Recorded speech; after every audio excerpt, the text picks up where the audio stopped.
Hi, I'm Denise, and I'm a dental hygienist at Summit Dental.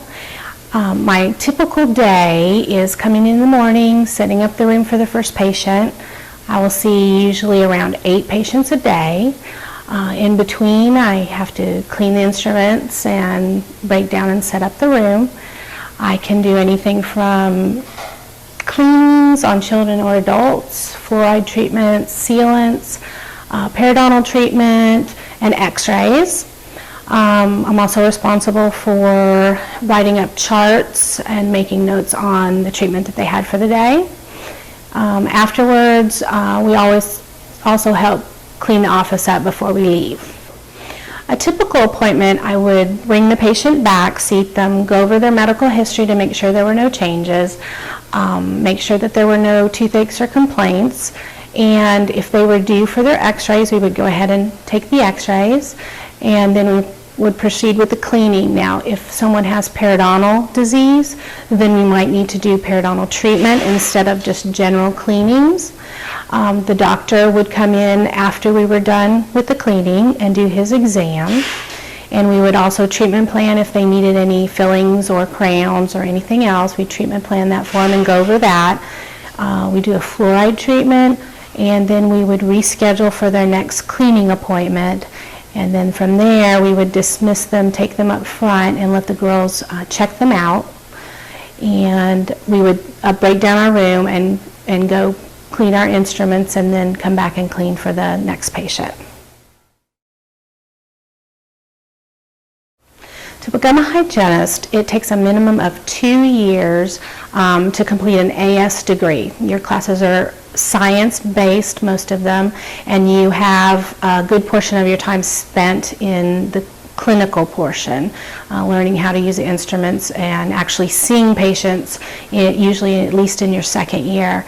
There are 4-year degrees, and there's opportunity to go on and major more in education and get a further degree and go on to teach.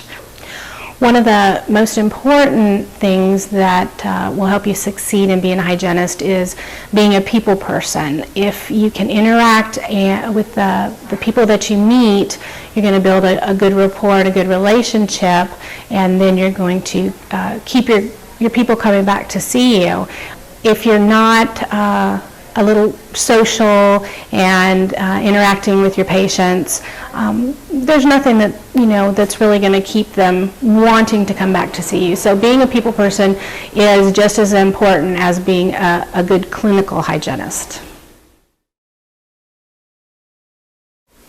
Some of the best things about being in the profession is, one, working with the people. I form a lot of relationships with my patients, or some I even consider friends now. You're helping people and you're giving them good advice to be healthy. Also, most offices, you're not going to work late hours, you're not going to work weekends for the most part, so the hours and the times are good, especially if you have a family. There's a lot of hygienists who don't work full-time, they're able to work part-time, or they work part-time in a couple different offices, so you're not in the same office at all the time. And so for a lot of people, they really enjoy that, and it just kind of cuts down on the monotony. So there's a lot of options when it comes to actually doing hygiene that you don't have in a lot of other professions. Some of the bad things, again, can be the people. There are people that are difficult, and there's a lot of people that don't like coming to the dentist, and you just have to learn you don't take that personally, but there's a lot of people just don't like to see you. The people, and you're going to have to be able to be okay with blood and yucky mouths, and people don't take care of them. So if you can get past that squeamish aspect, I think that's the major drawback, are those two things, that some of the patients you deal with, and then some of the mouths you deal with. My final advice to you is to make sure that you do well in school and take science classes. Don't avoid the science, you're going to need those. Those things are going to help you get into a hygiene program. If you could maybe go a day and shadow a hygienist at your dental office, if they'll allow you to do that, that gives you a good idea of what you would actually be doing when you're out. And be prepared for a lot of hard work. The hygiene course is not easy.